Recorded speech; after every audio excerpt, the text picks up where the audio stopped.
네, 리비안이 현지 시간 20일 2024년 4분기 실적을 발표했습니다. 리비안 실적을 발표한 건 증시가 마감한 이후였는데요. 리비안이 실적을 발표하기 시작한 직후에는 주가가 쭉쭉 오르는 모습을 보였지만 어느 순간부터 다시 이 주가 상승분을 반납을 하면서 주가가 쭉쭉 하락해서 원래 수준으로 회귀한 것을 볼 수 있습니다.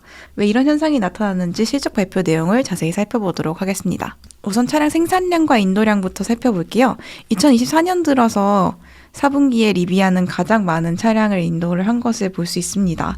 14,183대를 인도했고 12,727대를 생산을 했습니다. 매출은 3,400만 달러를 기록을 했는데요. 전년 동기 대비해서 32% 증가한 수치입니다. 세그먼트별로 살펴보면요. 15억 2천만 달러가 오토모티브 부문에서 발생을 했고 소프트웨어 부문에서는 2억 1,400만 달러가 발생을 한 것을 볼 수 있습니다. 요거를 더 자세히 한번 들여다볼게요. 우선 오토모티브 매출인데요. 오토모티브 매출은 차량 판매와 규제 크레딧으로 나뉩니다. 여기서 차량 판매는 되게 직관적이죠. 차를 판매해서 발생한 매출을 의미하고요. 규제 크레딧은 다들 아시겠지만 미국 정부가 이런 전기차 기업과 같이 탄소 배출량을 줄이는 데 기여한 기업들에게 주는 인센티브를 의미를 해요. 근데 이 규제 크레딧에서 4분기에만 2억 9,900만 달러 매출이 발생을 했습니다. 지난 3분기 실적을 발표할 때 리비안이 4분기에 매출 총이익의 흑자를 기록할 것이라고 이렇게 얘기를 했는데요. 그 원인으로 규제 크레딧을 지목을 했었어요. 규제 크레딧 매출이 늘어날 것으로 기대된다라고 언급을 한 적이 있는데요. 실제로 4분기 실적을 열어보니까 규제 크레딧 매출이 이렇게 엄청나게 크게 나온 것으로 나타났네요. 2025년 총 규제 크레딧 매출은 3억 2,500만 달러에 불과하거든요. 그러니까 대부분이 4분기에 발생을 한 거죠. 네, 소프트웨어 매출도 한번 보겠습니다. 소프트웨어 매출은 2억 4,400만 달러로 나왔었죠. 이전 분기들에는 9천만 달러 내외로 발생을 했었는데요. 이번 분기는 소프트웨어 매출이 배가 넘게 뛴 거죠.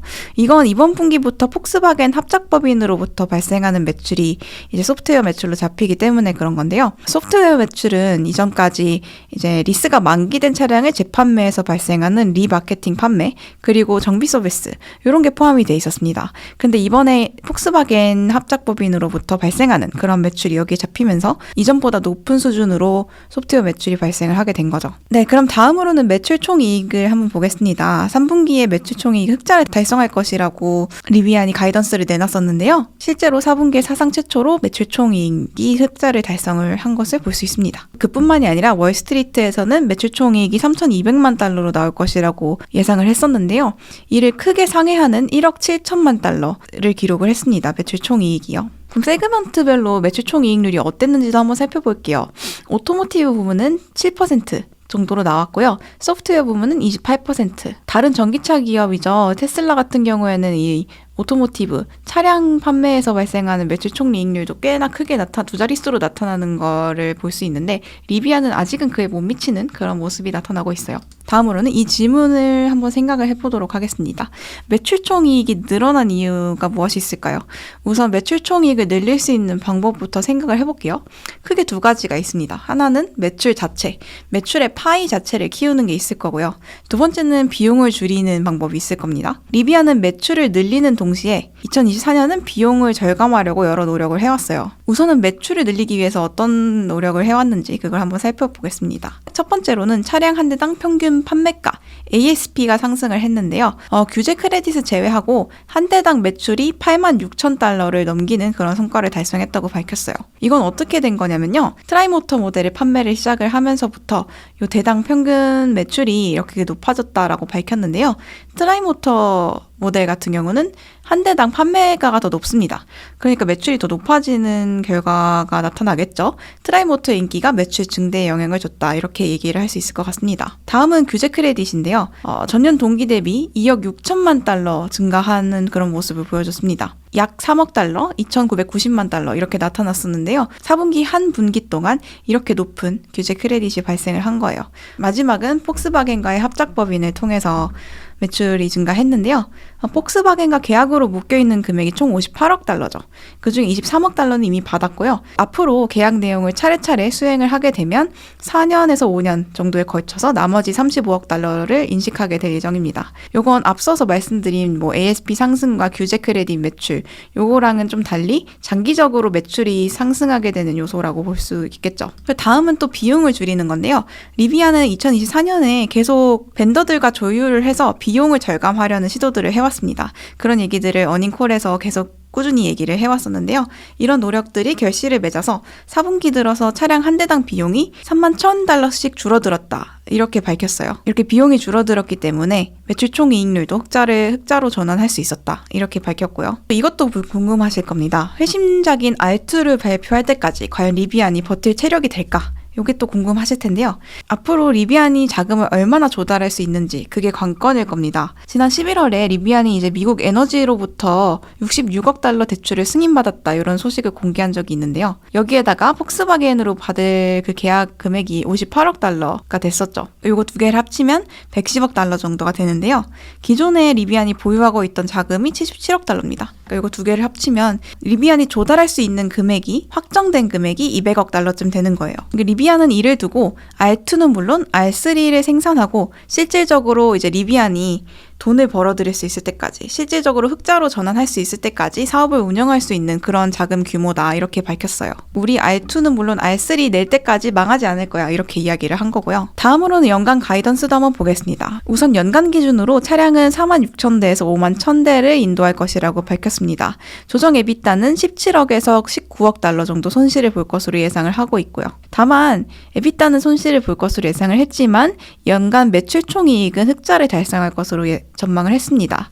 2024년에는 이제 마지막 4분기에만 흑자가 났지만 25년은 다 합쳐서 흑자가 날 것이다. 이렇게 전망을 하고 있다라는 거죠.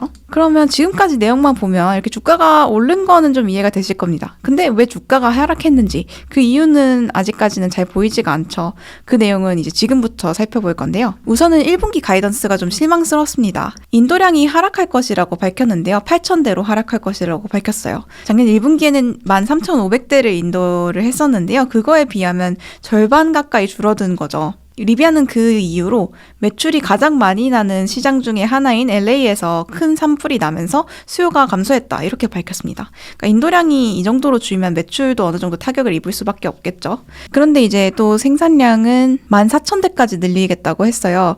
리비안이 25년 하반기에 R2 생산 설비를 갖추기 위해서 공장을 한 달 정도 셧다운할 예정인데요. 그에 대비해서 재고를 좀 미리 쌓아놓기 위한 그런 조치로 인도량이 이렇게 적을 것으로 예상이 되는데도 생산량은 이렇게 높게 잡고 있는 거죠. 이것뿐만이 아니라 이제 애널리스트들과의 Q&A에서도 우려스러운 발언이 좀 나왔습니다. 트럼프 임기가 시작이 되고 정책 변화로 인해서 리비안 실적이 어떤 영향을 받을 것이냐 그런 질문이 나왔는데요. 이에 대해서 이렇게 대답을 했어요. 정확한 수치를 얼마라고 말하기는 어렵지만 수요 충격이 있을 것으로 예상을 하고 뿐만 아니라 에비타도 감소할 가능성이 있다고 예측을 하고 있다. 에비타가 얼마나 감소할 것인지는 지금 앞서 말했던 요 연간 가이던스에 반영을 했다라고는 이야기를 했는데요. 이미 가이던스에 반영이 돼 있다고 하더라도 더 크게 충격을 받을 가능성도 내포하고 있는 그런 발언이라고 할 수 있습니다. 근데 이제 규제 크레딧 같은 게 그런 트럼프 정부가 들어서고 나서 폐지할 것으로 예상되는 친환경 정책 중에 하나 이런 이야기들이 많이 나왔었는데요. 규제 크레딧을 통한 매출 같은 경우는 연간 3억 달러 수준으로 종전과 유사한 수준으로 유지될 것이라고 예상을 하고 있다. 이렇게 밝혔습니다. 종합하면 리비안의 현 상황은 이렇습니다. 24년에 비용도 열심히 절감을 하고 매출을 늘리려는 여러 조치들도 취했다. 그 결과로 이제 4분기 흑자를 내기도 했다. 그런데 트럼프 정부가 늘어서고 나서 관세가 생기면서 다시 비용이 늘어날 환경이 조성이 됐다. 이렇게 이야기를 했어요. 이게 무엇을 의미할까요? 관세 때문에 생산 원가가 늘어나면 차량 가격이 상승하는 건 당연한 결과겠죠. 그런데 차량 가격이 높아지면 리비안 차량 수요가 여전할 것이다. 이렇게 이야기를 할 수 있을까요? 전기차 관련 보조금이 줄어들 수도 있는 환경이잖아요. 그러니까 앞으로 리비안의 실적이 어떨 것이다. 이렇게 좀 딱 짚어서 말하기가 불투명한 그런 환경이 조성이 된 것입니다. 결과적으로 앞으로 리비안의 실적과 주가를 전망할 때는 리비안 내부적인 요소도 중요하지만 정책이나 거시경제 그런 외부적 요인들이 큰 영향을 미칠 것을 좀 각오해야 한다는 얘기가 되겠습니다. 앞으로 머니네버슬립에서 관련 내용 꾸준히 팔로우하도록 하겠습니다. 머니네버슬립 뉴스레터와 네이버 프리미엄 콘텐츠 지금 바로 구독해보세요.